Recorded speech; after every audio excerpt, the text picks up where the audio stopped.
الحمد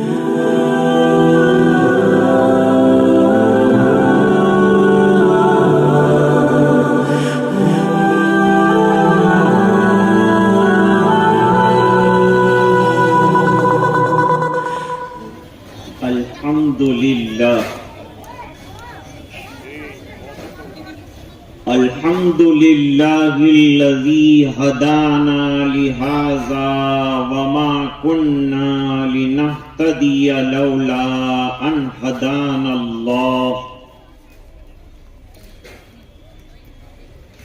لقد جاءت رسل ربنا بالحق صلوات الله وسلامه على سيدنا محمد وعلى آله وصحبه وبارك وسلم تسليما كثيرا كثيرا. أما بعد،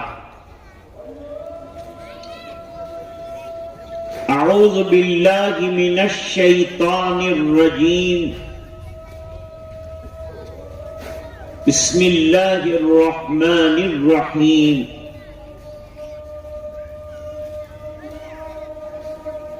يا أيها الذين آمنوا قوا أنفسكم وأهليكم نارا وقودها الناس والحجارة. صدق الله العظيم. اللهم صل على سيدنا محمد وعلى آل سيدنا محمد وبارك وسلم. حضرات علماء، بزرگوں، دینی بھائیوں اور پردہ نشین ماں بہنیں،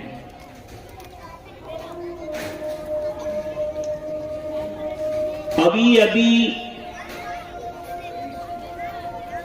ہمارے سامنے مکتب کی سالانہ تعلیمی کارکردگی آئی.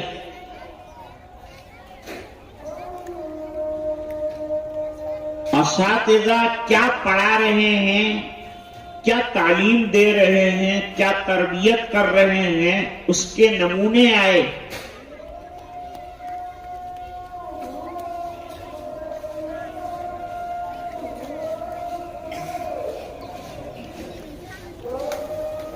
اور الحمدللہ ہم نے ان تمام پروگراموں کو ملاحظہ کیا. تعداد کم ہے. جتنے بچے بچیاں پڑھ رہی ہیں ان کے والدین کو یہاں حاضر رہنا چاہیے تاکہ آپ محنت کر کے بچے بچیوں کو جو مکتب میں بھیجتے ہیں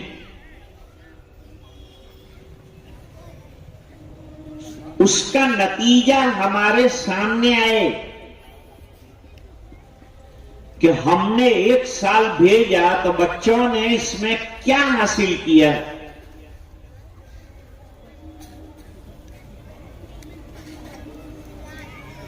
بچوں نے سیرت پیش کی. اتنی سیرت ہمیں بھی معلوم نہیں.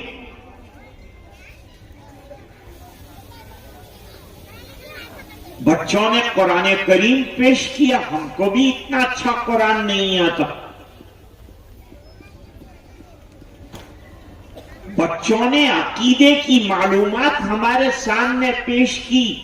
ایسے بہترین عقیدے بھی ہم کو معلوم نہیں.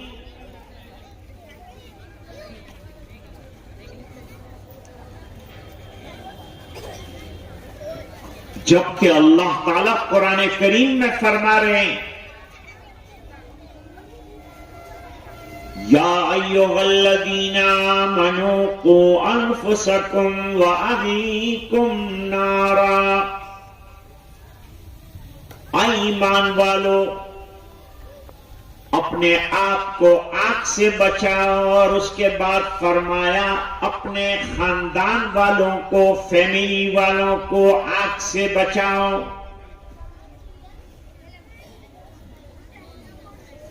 ہماری ذمہ داری، جن کے یہاں اولاد نہیں ہوتی وہ اللہ سے اولاد مانگتے ہیں، لیتے ہیں، لیکن اولاد کے آنے کے بعد ماں باپ کی ذمہ داری بڑھ جاتی۔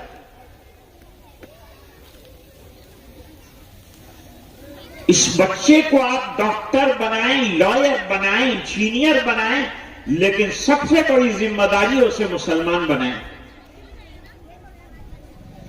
اسے ایک بااخلاق انسان بنائے، خاتون اچھی بنائے، گھر میں رہ سکے اور دوسروں کی تربیت کر سکے۔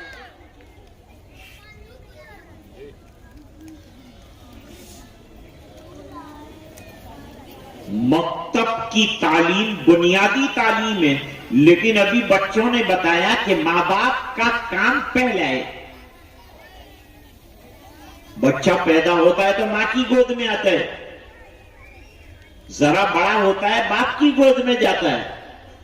اب ماں باپ کی گود میں اگر تربیت نہیں ملے گی، دین نہیں ملے گا، تو 4 سال تک دین سے کورا رہے گا، پھر آئے گا مکتب میں سیکھے گا، لیکن 4 سال تک اس کو دینی گھونٹ پلانا ماں باپ کی ذمہ داری۔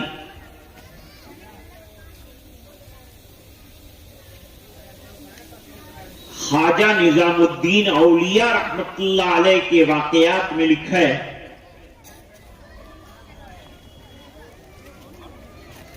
کہ وہ اکثر روزے دار رہتے تھے، تو مریدوں نے پوچھا حضرت روزہ آپ کے لیے اتنا آسان ہو گیا ہے جیسے ہمارے لیے کھانا، کیا وجہ ہے کہ اتنی آسانی کے ساتھ آپ روزہ رکھ لیتے ہیں؟ فرمایا میری ماں کی تربیت، ماں نے روزے کا مزاج بنایا تھا۔ وہ کیسے؟ فرمایا بچپن میں میرے والد صاحب کا انتقال ہو گیا،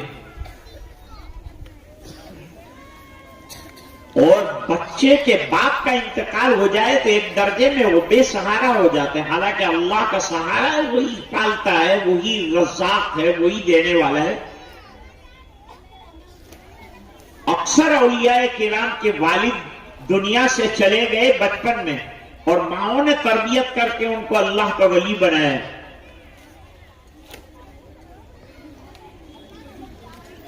اب باپ کما کے لاتے تھے، باپ ہی چلے گئے تو ماں بیچاری کہاں کمانے جائے؟ اس کو پردے میں بیٹھنا ہے، برقع لے کر بیٹھنا ہے، اس کو اپنی حیا کا خیال رکھنا ہے۔ چھوٹے چھوٹے بچے ہیں، ان کی پرورش بھی کرنی ہے۔ بڑا مسئلہ ہے۔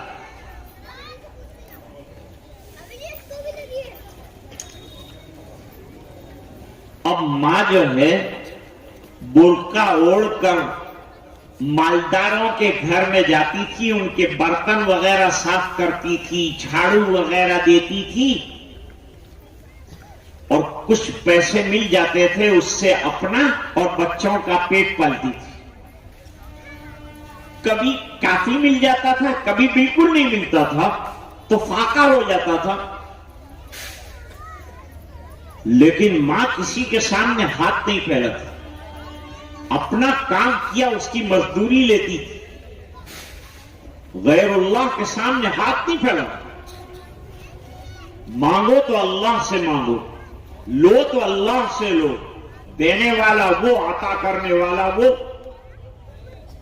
دولت کا دینا اس کے ہاتھ میں، لینا اس کے ہاتھ میں۔ ماں نے ایک تدبیر سوچی کہ میں بچوں کو روزہ دار بنا دوں۔ کیسے؟ بچوں کو جمع کیا، اور بچوں کو جمع کر کے یوں کہا کہ میرے بچوں، تم اللہ کے مہمان بننا چاہتے ہو کہ نہیں؟ سمجھانے کا بھی طریقہ ہونا چاہیے، ماں باپ کو تربیت کا طریقہ معلوم ہونا چاہیے کہ کس طرح سے اپنی اولاد کی تربیت کرنی۔ استاد تو کرے گا اپنی جگہ، لیکن گھر میں کیسے ٹریٹ کرنا ہے اپنی اولاد کو، یہ ماں باپ کو معلوم ہونا چاہیے۔ خالی بچے پیدا کر دینے سے کام نہیں چلتا، ان کی تربیت انتہائی اہم ذمہ داری، اور ان کو پڑھایا کہ نہیں، ان کو دین سکھایا کہ نہیں، اس کے بارے میں ماں باپ سے پوچھا جائے گا۔ اس کی دلیل قرآن میں فرمایا ثم لتسألن یومئذ عن النعیم، پھر قیامت کے دن نعمتوں کے بارے میں ضرور بے ضرور سوال کیا جائے گا۔ تو اولاد نعمت ہے، اللہ سوال کریں گے تم نے مانگ کے اولاد لی، دنیا سکھائی، میرا نام سکھایا، میرا دین سکھایا کہ نہیں؟ اللہ تعالیٰ سوال فرمائیں گے۔ نعمت اس نے دی ہے تو وہ سوال کر سکتا ہے، اس کو حق ہے سوال کرنے کا۔ ماں نے کہا اللہ کے مہمان بنو گے؟ جواب دیا بچوں نے کہ ہاں اللہ کا مہمان بننا تو بڑے شرف کی بات، گھر میں اللہ اللہ پہلے سے تھا، اگر گھر میں اللہ اللہ ہے تو بچہ اللہ اللہ والا بنے گا، اور گھر میں اگر ٹی وی کا نظام ہے تو بچہ ٹی وی والا بنے گا، ناچنے والا بنے گا۔ پہلے مائیں بچوں کو گود میں لے کر سیرت کی نعتیں پڑھتی تھیں اور حمد پڑھتی تھی، مناجات پڑھتی تھی تو بچے نیک بنتے تھے۔ اب مائیں سیریلیں دیکھتے ہوئے دودھ پلاتی ہے تو بچہ ناچنے والا بنتا ہے۔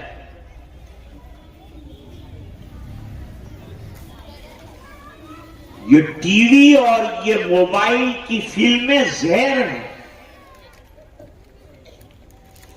ہمارے نوجوان رات گئے دیر تک جو ہے فیس بک اور انسٹاگرام اور واٹس ایپ، ان تمام چیزوں میں بیچارے مصروف رہتے ہیں، فضولیات کے اندر مصروف رہتے ہیں۔ نہ عشاء کی نماز ہوتی ہے نہ فجر کی نماز ہوتی ہے، جبکہ یہ دونوں نمازیں کمپلسری۔ فجر کی نماز تو اللہ تعالیٰ سے محبت کے امتحان کی بات ہے۔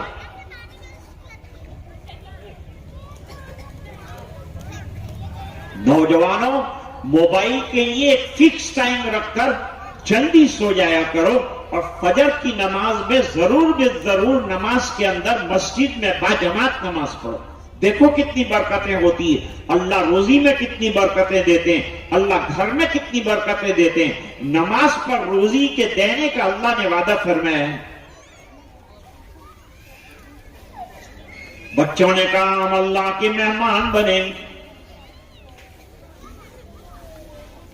تو ماں سوکھی روٹی سے سحری کروا دیتی اور فرمایا آپ روزہ رکھ لو، اب شام کو اللہ دے گا تو کھائیں گے، افطار کریں گے۔ بچے خوشی خوشی روزہ رکھ لے۔ کئی دن کے روزوں کا مزاج بن گیا بچوں کا۔ ایک مرتبہ ایسا ہوا کہ کوئی بزرگ آدمی آئے، انہوں نے گھر کا یہ حال دیکھا کہ گھر میں اناج کا دانہ نہیں ہے۔ ہم کو تو اللہ کا شکر ادا کرنا چاہیے کہ کوئی مکان فریج سے خالی نہیں ہے اور اس میں کھانا بھرا ہوا ہے، اور ہمارا بچہ جو مانگتا ہے ہم اس کو دے دیتے ہیں۔ لیکن سرکار کا دور، صحابہ کا دور ایسا رہا کہ گھر میں کھانے کے لیے کھجور کی گٹلی بھی نہیں ہوتی۔ ہم لوگ ناشکرے ہیں، اللہ کی نعمتیں کھا کے اللہ کی ناشکری کرتے ہیں اور شیطان کی پیروی کرتے ہیں۔ خوش کرنا چاہیے اللہ کو تو اللہ کا کھا کے شیطان کو خوش کرتے ہیں۔ کام پر سے آئے لمبے ہو کر کھا کر سو گئے، نہ عشاء کی نماز کی پرواہ ہے نہ فجر کی نماز کی پرواہ ہے۔ مومن اور نماز سے بے پرواہ یہ ہو ہی نہیں سکتا۔ آج جو ہمارے حالات اس قدر بگڑے ہوئے ہیں، اس قدر خطرناک حالات ہیں، ملک میں نہیں پورے عالم میں مسلمانوں کے حالات خراب ہیں، اس کی وجہ یہ ہے کہ ہم نے قرآن اور نماز کو چھوڑ دیا ہے. ہم سنتوں کے خلاف زندگی گزار رہے ہیں. جس پر کامیابی کا وعدہ کیا تھا اسی کو چھوڑ دیا. قرآن نے صاف کہا وَمَن يُطِعِ اللَّهَ وَرَسُولَهُ فَقَدْ فَازَ فَوْزًا عَظِيمًا. اللہ کی مان کر جو چلا اور جس نے رسول اللہ صلی اللہ علیہ وسلم کی اتباع کر لی وہ کامیابی ڈھونڈنے نہ جائے, کامیابی اس کے دروازے پر آئے. اگر اللہ کے وعدے پر بھروسہ ہے تو کر کے دیکھ لو, آزماؤ مت, کر کے دیکھو کامیابیاں کیسے قدم چومتی ہے وہ بھی دیکھو.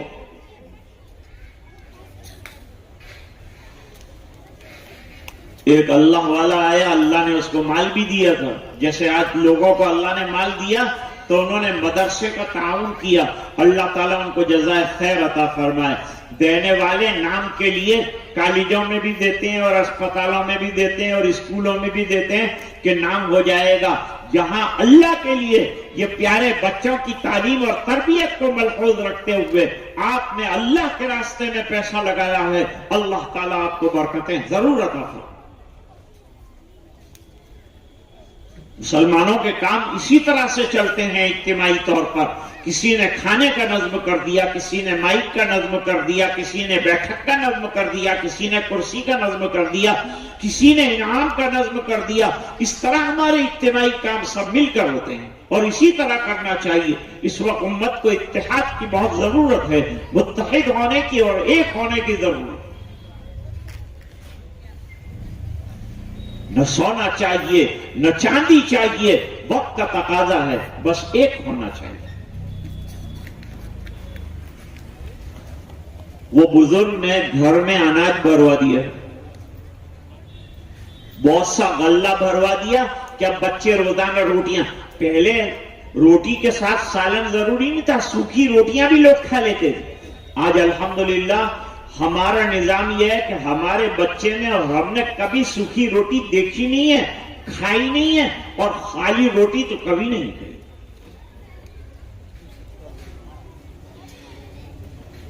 اب غلہ آنا جائے تو روزانہ روٹی بننے لگی, روزانہ بچے شوق سے کھانے لگے. پھر بچے مچل گئے کہ ماں ہم لوگ اللہ کے مہمان کیوں نہیں بن رہے. دیکھو روزے کا مزاج بنایا, تربیت کی. کس نے تربیت کی؟ ماں نے تربیت کی. ماں کی تربیت کا بڑا رول ہے. بچوں کی تربیت میں ماں کی محنت بہت ضروری ہے. یہی ماں تیار کر کے وقت کے اوپر مکتب کے اندر اور مدرسے کے اندر بھیجے. مکتب یہ بنیادی چیز ہے, یہاں عقیدے پڑھائے جاتے ہیں, یہاں عبادات سکھائی جاتی ہیں. نتیجہ یہ ہوگا کہ ہمارا بچہ بڑا ہو کر ارتداد کے فتنہ سے بچ جائے گا, اس کے ایمان کی حفاظت ہو جائے گی. آج ایمان کی حفاظت سب سے پہلا کام ہے. جو حالات ہیں اس میں ایمان کی حفاظت ہر مسلمان کے لیے اور اپنی نسلوں کے لیے ضروری ہے. بچے مچل گئے, ارے ہم امی جان اللہ کے مہمان کیوں نہیں ہوتے. ماں نے روٹیاں بنانا بند کر دی, کل سے پھر ہم جو ہے اللہ کے مہمان ہوں گے.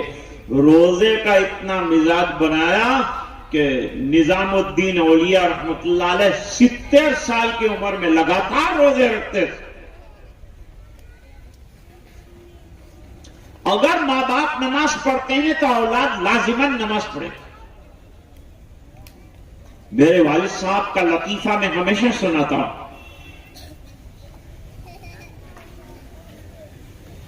ایک بچہ جا رہا تھا مسلمان, اس کو پوچھا بیٹا مسجد نہیں آتا؟ کہا میرے ابا بھی نہیں آتے.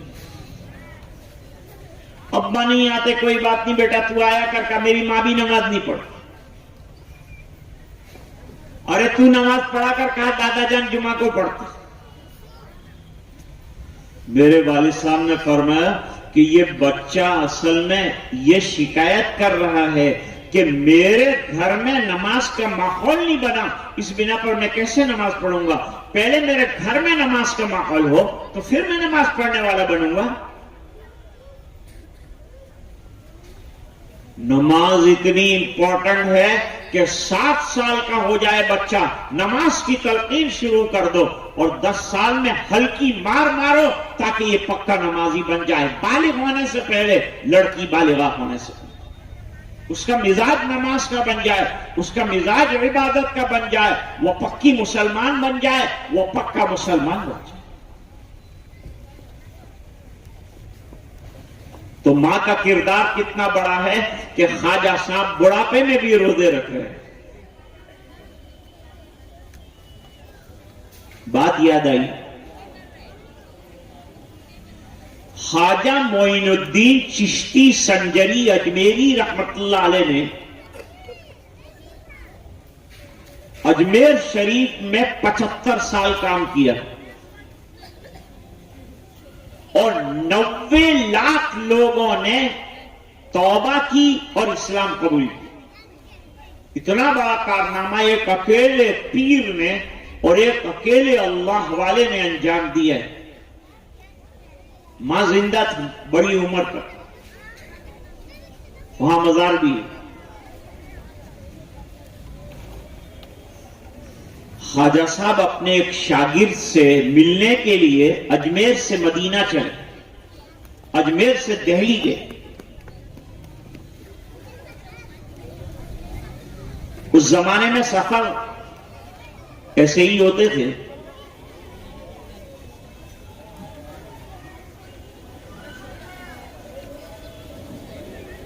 تو خواجہ صاحب چلے، ایک ایک گاؤں پر جاتے، ہزاروں لوگ آتے، توبہ کرتے، رجوع کرتے۔ پہلے اللہ والوں کا یہی ہوتا تھا، ایک سفر ہوتا تھا، ہزاروں لوگ آ جاتے تھے، اپنے گناہوں سے توبہ کرتے تھے، رجوع اللہ کرتے تھے۔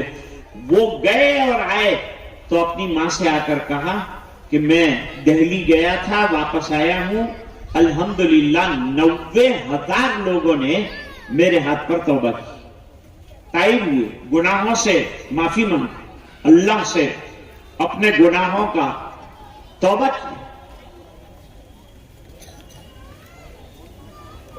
ماں نے کہا بیٹا اس میں میرا بھی حصہ ہے۔ ارے ماں حصہ کیا ہے، سب آپ کا ہی، لیکن وجہ بتائیں کہ آپ نے ایسا کیوں کہا کہ حصہ ہے؟ جواب دیا کہ بیٹا جب تو پیدا ہوا اور جب تک تو نے میرا دودھ پیا، میں نے کبھی بغیر وضو کے تجھے دودھ نہیں پلایا، یہ اس کا نتیجہ ہے کہ اللہ نے تجھے ولی بنایا،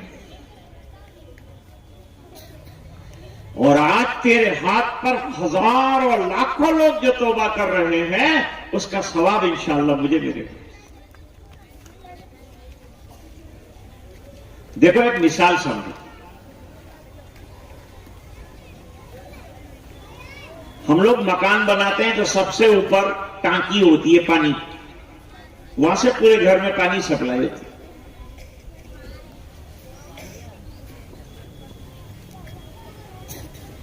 جہاں ضرورت ہوتی ہے وہاں ہم نل کھینچ لیتے ہیں، پائپ کھینچ لیتے ہیں، پانی آتا ہے۔ لیکن یہ بتاؤ کہ ٹنکی میں اگر پانی نہ ہو تو کیا نل کھولنے سے پانی آئے گا؟ ظاہری بات ہے کہ نہیں آئے گا، اس بنا پر کہ ٹنکی کے اندر پانی نہیں ہے۔ جس طرح ٹنکی میں پانی نہ ہو تو نل میں نہیں آتا، اس طرح ماں باپ والی ٹنکی میں اگر دین نہیں ہے تو اولاد کے اندر دین نہیں آئے گا۔ اولاد یہ نل کی طرح اور ماں باپ ٹنکی کی طرح۔ آج بڑے ماں باپ کو بھی دین سیکھنے کی ضرورت ہے۔ مدرسے آؤ، مکتب کے حالات دیکھو، اور بچوں سے شرم کرنا پڑے گی کہ ہم سے زیادہ یہ لوگ پڑھ کے آ گئے، انہوں نے علم حاصل کر لیا۔ اللہ قرآن کریم میں فرماتے ہیں یا ایھا الذین آمنوا قوا انفسکم واہلیکم نارا، اے ایمان والوں کو خطاب ہے اس بنا پر کہ ماننے والے وہ ہیں، ماننے کا جذبہ ایمان والوں میں ہے۔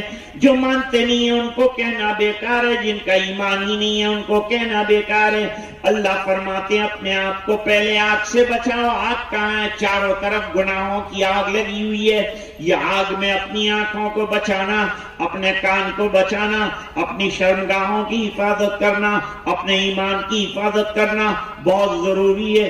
اس بنا پر کہ کل قبر میں ایمان کا سوال ہونے والا ہے، آخرت میں ایمان کا سوال ہونے والا ہے. اسی ایمان کی بنیاد پر قبر میں بھی کامیابی ہوگی، اسی ایمان کی بنیاد پر آخرت میں کامیابی ہوگی، اسی ایمان کی بنیاد پر پل صراط سے گزرنا ہوگا، اسی بنیاد پر جنت کا داخلہ ہوگا.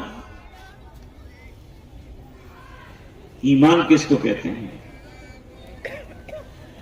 اللہ کے رسول صلی اللہ علیہ وسلم جو چیزیں اللہ کے پاس سے لا کر ہم کو دی ہیں اور عطا کی ہیں، ان کو دل سے یقین کرنا اور اس کو زندگی میں عملی بنانا. باتیں کرنے کا نام دین نہیں ہے، زندگی میں عملی بناؤ دین کو.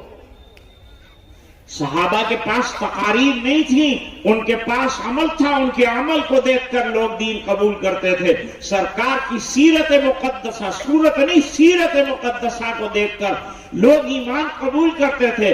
آج بھی سیرت پڑھ کر لوگ ایمان لا رہے ہیں.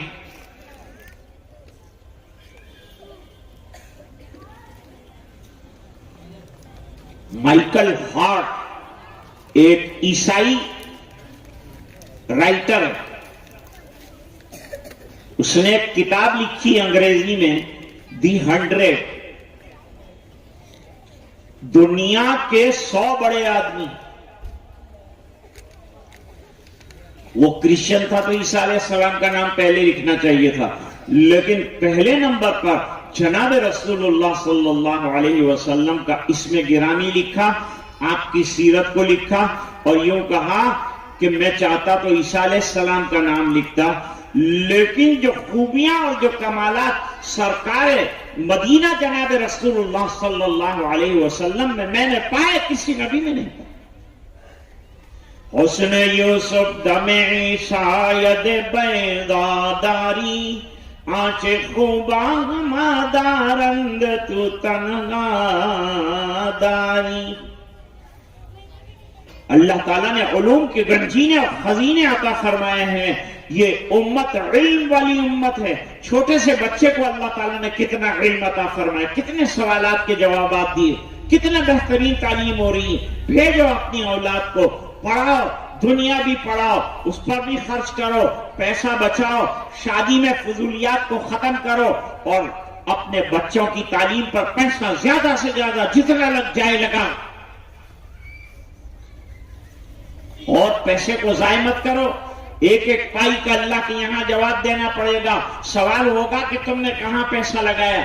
حدیث شریف میں ہے کہ جب تک انسان 5 چیزوں کا جواب نہ دے دے، اس کا قدم آخرت میں اپنی جگہ سے ہل نہیں سکتا. سب سے پہلے تو زندگی کا سوال ہوگا. زندگی ہم نے مانگی نہیں اللہ کے پاس، بغیر مانگے اللہ نے دی ہے، تو زندگی کے دینے والے کا حق ہے کہ نہیں؟ سب سے پہلا سوال اللہ فرمائیں گے زندگی دی تھی کہاں استعمال کی؟ سب کو یاد کیا، رب کو بھول گیا، سب دینے والے کو بھول گیا، نعمتیں دینے والے کو بھول گیا. یہ کیسا ناشکرا ہے؟ پہلا سوال. دوسرا سوال ہوگا جوانی prime time. We have given the prime time to you to utilize it for the akhirah, but you didn't do nothing for that. You spend your whole life for worldly things and materialism. تم نے اپنی پوری زندگی مادے کے اندر پھینک دی، وہی چھوڑ کر سب آئے. مکان وہی چھوڑ دیا، گاڑی وہی چھوڑ دی، پیسہ وہی چھوڑ دیا.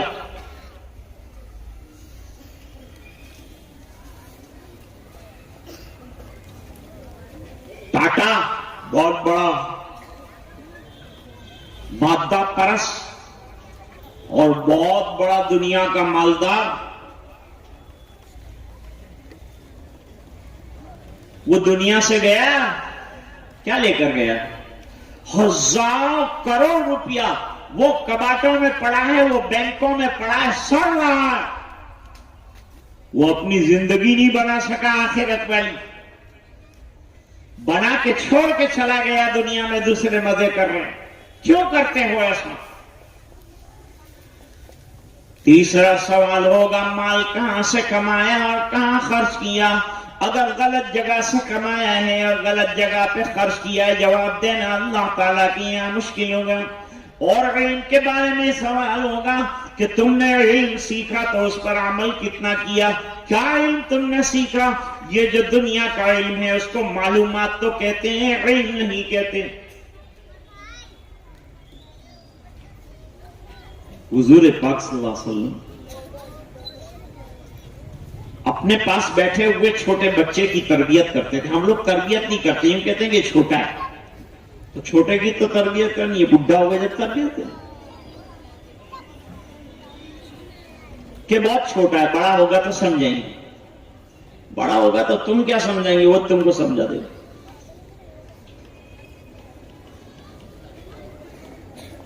حضور صلی اللہ علیہ وسلم کے پاس ایک بچہ بیٹھا ہے، عمر ابن ابی سلمہ۔ حضرت ام سلمہ رضی اللہ تعالی عنہ لے کر آئی۔ ام سلمہ رضی اللہ عنہ ام المومنین۔ ابھی مولانا نے فرمایا کہ آج ہم کو کرکٹروں کی زندگیاں معلوم ہے اور جناب رسول اللہ صلی اللہ علیہ وسلم کی زوجات کا علم نہیں ہے، سیرت کا علم نہیں ہے، دین کا علم نہیں ہے۔ کیا کرو گے ایسی زندگی کو جس میں سب آئے اور رب نہ آئے؟ دوستو فکر کرو اور یاد رکھو، اولاد کی فکر باہر والا نہیں کرے گا، ماں باپ سے زیادہ اولاد کی فکر کوئی نہیں کر سکتا۔ اگر ماں باپ گھر میں لڑ رہے ہیں، گالیاں بول رہے ہیں، بچہ گالیاں بولنے والا بنے۔ ماں گھر میں روزہ رکھتی ہے، باپ روزے کے لیے اٹھتا ہے سحری کے اندر، تو بچہ بھی لگتا ہے میں بھی روزہ رکھوں گا، میں بھی سحری کروں گا۔ دیکھو روزے کا گھر میں ماحول بنا تو بچہ بھی روزہ رکھنے کے لیے چاہتا ہے۔ ماں برقع اوڑھ کر نماز کے لیے کھڑی ہوئی تو پڑوس میں بچی اور بچہ آ کر کھڑے ہو جاتے ہیں۔ ماں قرآن پڑھتی ہے تکیے پر رکھ کر تو بچہ بھی قرآن شریف لے کر تکیے پر پڑھنے کی کوشش کرتا ہے۔ جیسا آپ تربیت کرو گے ایسا بچہ بنے گا۔ اور دنیا تو یہ باہر نکلے گا تو دنیا خود بخود سیکھ لے گا۔ جیسے دانت ہوتے ہیں تو چبانا آ جاتا ہے، اسی طرح دنیا میں نکلے گا تو دنیا آ جائے گی، لیکن دین بغیر سکھائے نہیں آئے گا۔ اگر دین بغیر سکھائے آتا تو اللہ نبیوں کو کیوں بھیجتے، کتابیں کیوں اتارتے؟ اس لیے کہ یہ سکھائے بغیر نہیں آئے گا۔ اور سب سے بہترین سیکھنے کی چیز کیا ہے؟ وہ حدیث میں فرمایا خیرکم من تعلم القرآن وعلما، فرماتے تم میں بہترین وہ ہے جو قرآن کریم کو سیکھے اور سکھائے۔ سیکھ لینے کے بعد بھی فریضہ بنتا ہے کہ سکھائیں۔ وہ بچہ کھانے کے لیے حضور پاک صلی اللہ علیہ وسلم کے ساتھ بیٹھا ہے، کتنا خوش نصیب ہے کہ سرکار کا دسترخوان نصیب ہوا۔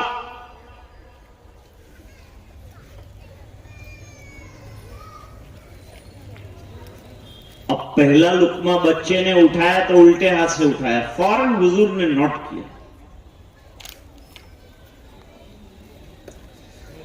اللہ نبیوں کو مصلح بنا کر بھیجتے ہیں۔ وہ اپنے سامنے کوئی غلط کام ہوتا ہوا دیکھیں تو خاموش نہیں رہ سکتے، برداشت نہیں کر سکتے، فوراً اس کو ٹوکیں گے، چاہے وہ بچہ ہو، چاہے وہ بڑا ہو، چاہے وہ اپنا ہو، چاہے وہ غیر ہو۔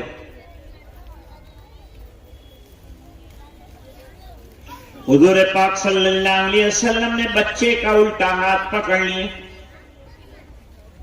تربیت ایسے کرتے ہیں، تعلیم ایسے دیتے ہیں، سکھاتے اس طرح ہیں، خالی مارنے سے کام نہیں چلتا۔ مارنا بالکل چھوڑ دو، میں مکتب کے اساتذہ کو کہتا ہوں مارنا بالکل چھوڑ دو۔ فورن کے اندر اگر مارا تو پوچھو یہ لسٹر سے صاحب آئے ہیں، یہ بتائیں گے آپ کو استاد کا کیا حال ہوگا، جیل کی ہوا کھاتا ہو جائے اگر استاد نے شاگرد کو مارا۔ تو مار کر مت پڑا، یہ ناکام استاد کی علامت ہے کہ مارتا ہے. بغیر مارے پیار محبت سے پڑھاؤ، انشاءاللہ ہمیشہ یاد رہے گا. حضور پاک صلی اللہ علیہ وسلم نے 3 ادب بتائے. نمبر 1 سنو، ہمیں بھی فائدہ ہوگا. بچے کو سکھایا تھا لیکن وہ بچے نے حدیث ہم تک پہنچا دی، تو ہم کو بھی یہ 3 ادب کھانے کے معلوم ہو گئے. ابھی بچوں نے کھانے کے آداب، پینے کے آداب بھول جائے تو دعوت میں کیا پڑھنا ہے اس کے بھی ادب، وہ دعا، یہ دعا، وہ دعا. ایک مسلمان کو دن میں 250 دعائیں یاد، کچھ یاد نہیں. ہم چھوٹے چھوٹے بچے بچیوں کو یاد ہے. یہ 2 گھنٹے کی پڑھائی ہے، 12 گھنٹہ باہر رہتا ہے بچہ، اس کا اثر لے گا کہ آپ کے 2 گھنٹے کے مکتب کا اثر لے گا. اپنے بچوں کو بڑی پابندی کے ساتھ، جتنی غیر حاضری ہوگی اتنی بے برکتی ہوگی، اور بچہ علم گین نہیں کر پائے گا، نالج ایکوائر نہیں کر پائے گا. حضور پاک صلی اللہ علیہ وسلم نے بچے کو لمبی تقریر نہیں فرمائی بلکہ ایک چھوٹی سی بات بتائی. کیا کہا؟ سم اللہ. سب سے پہلے تو بیٹا اللہ کا نام لے کر کھاؤ، بسم اللہ پڑھ کر کھاؤ. یہ ایک ادب بتایا نبی کریم صلی اللہ علیہ وسلم. دوسرا ادب بتایا نبی کریم صلی اللہ علیہ وسلم نے، کل بھی یمینی، دائیں ہاتھ سے کھاؤ، رائٹ ہینڈ سے کھاؤ. اور تیسرا ادب بتایا، کھانا ایک طرح کا ہو تو اپنے سامنے سے کھاؤ، کل مما یلی. یہ ہے تربیت کا انداز. اب یہ بچے کو پوچھا، جب اس کی عمر 50 سال کی ہو گئی، جب انہوں نے حدیث کو روایت کیا تو حدیث کے روایت کرنے کے بعد شاگردوں نے کہا، حضرت یہ حدیث تو ہم نے سن لی، نقل بھی کر لی، نوٹ بھی کر لی، لیکن یہ بتائیے کہ سرکار نے دسترخوان پر جو کھانے کے 3 ادب بتائے تھے آپ کو، ان میں سے ان پر آپ کا عمل کتنا رہا؟ جواب سنو. فرمایا جس دن میرے آقا نے یہ 3 ادب بتائے، اس دن سے لے کر آج تک اس کے خلاف میں نے کھانا نہیں کھایا. عمل چاہیے. چھوٹے بچے کے ذہن میں بات اتنی اچھی بیٹھ جاتی ہے کہ بڑھاپے تک نکلتی نہیں. بڑی عمر کے اندر پڑھنا الگ بات ہے، اور چھوٹی عمر میں بچے کو پڑھانا اور بات ہے. اس کا ذہن صاف ہوتا ہے، ہمیشہ کے لیے عقیدے کی جڑیں مضبوط ہو جائے گی. بچہ پکا مومن ہوگا، دنیا کے کسی کونے میں جائے گا، نماز پڑھے گا، دیندار ہوگا، اور آپ کے لیے ایصال ثواب کرے گا. اور اگر دین نہیں سکھایا، قبر پہ آ کے لات مارے گا کہ میرے ماں باپ نے مجھے دنیا سکھائی لیکن اللہ کے سامنے کھڑے ہونا نہیں سکھایا. ایک باپ نے اپنے بیٹے کو فورن بھیجا، طرح طرح کی ڈگریاں دلائی، پھر وہ یہاں آیا، بہت بڑا آفیسر بن گیا. نماز جنازہ کا وقت آیا، باپ کا انتقال ہو گیا تو وہ رو رہا تھا کونے میں کھڑا ہو کر، اس لیے کہ اس کو صلاۃ جنازہ نہیں آتی تھی. باپ نے دنیا دنیا دنیا پڑھائی، لیکن ایک مسلمان ہونے کے ناطے سے اسے نہ مکتب میں داخل کیا، نہ اسے قرآن پڑھایا، نہ اسے اللہ کی کتاب سے واقف کیا، نہ سرکار کی سنتوں سے واقف کیا. نتیجہ یہ ہوا کہ باپ کے جنازے پر کھڑا ہو کر رو رہا ہے کہ اے باپ، تو نے دنیا چلانا سکھا دیا لیکن تو نے مجھے نماز پڑھنا نہیں سکھایا. آج میں محروم ہوں اے باپ کہ تیری صلاۃ جنازہ. تو مجھے کوئی لمبی تقریر تو کرنی نہیں تھی. جلسے میں تو بچوں کے پروگرام اس لیے پیش کیے جاتے ہیں کہ ماں باپ ملاحظہ کریں کہ ان کی اولاد کو مدرسے بھیج کر کیا فائدہ ہوا ہے. فائدے ہمارے سامنے آئے، اور بچوں کو سامنے کھڑا کر کے یہ بتایا گیا کہ اللہ تعالیٰ نے آپ کے یہ بچوں میں کتنا ٹیلنٹ رکھا ہے، کتنی صلاحیتیں رکھی ہیں، کتنی لائبلٹیز ہیں ان میں، کتنی کوالٹیز ہیں ان میں. وہ تمام چیزیں جو ہے وہ بتائیں. اللہ تعالیٰ ان بچے بچیوں کو علم دین سے آراستہ فرمائے. اساتذہ کی بڑی محنت ہے. آج آپ نے بہت نوازا لیکن اساتذہ کو کم نوازا. اساتذہ کو بھی ملنا چاہیے اچھا انعام، کیونکہ سب محنتیں انہی کی. زیرو میں سے ان کو ہیرو بنا رہے ہیں، تو ان کا کارنامہ بڑا ہے۔ یہ بچے خود نہیں پڑھ سکتے خود بھی، اور مائک کے سامنے بولنے والے بھی گونگے ہو جاتے ہیں، لیکن یہ بچوں نے مائک پکڑ کر آپ کو پیغام دیا ہے کہ اے ہمارے ماں باپ، ہماری کیئر کرو، ہمارا خیال رکھو، ہمیں آگے بڑھاؤ، دین پڑھاؤ، عالم بناؤ، حافظ بناؤ، قاری بناؤ، اور دنیا کا لائر، انجینئر، ڈاکٹر بھی بناؤ۔ ہمارے بچے بچیوں میں اتنی صلاحیت ہے کہ ایک طرف وہ مکتب پڑھ سکتے ہیں، حفظ کر سکتے ہیں، اور دوسری طرف وہ کالج بھی جا سکتے ہیں۔ ادھر قرآن حفظ کر رہا ہے، ادھر کالج کے اندر پڑھ بھی رہا ہے، کالج کی ایگزام دے رہا ہے، اور رات کو 8 رکعت تراویح بھی پڑھا رہا ہے۔ یہ خوبیاں اور یہ کمالات اللہ تعالیٰ نے مسلمانوں کے اندر رکھے۔ اللہ تعالیٰ ہمیں سمجھنے کی توفیق عطا فرمائے، بچوں اور بچیوں کو علم دین سے مالا مال فرمائے، مدرسے کے اساتذہ کی محنتوں کو قبول فرمائے، کامیاب فرمائے۔ جن حضرات نے داد و دہش کی، دل کھول کر آج انعامات دیے، اور مدرسے کے لیے جو ضروریات تھی اس کا تکفل فرمائے، اللہ تعالیٰ آپ کی دنیا کی تمام چیزوں کا تکفل فرمائے۔ انہی گزارشات کے ساتھ میں اپنی بات کو ختم کرتا ہوں۔ وآخر دعوانا ان الحمد للہ رب العالمین۔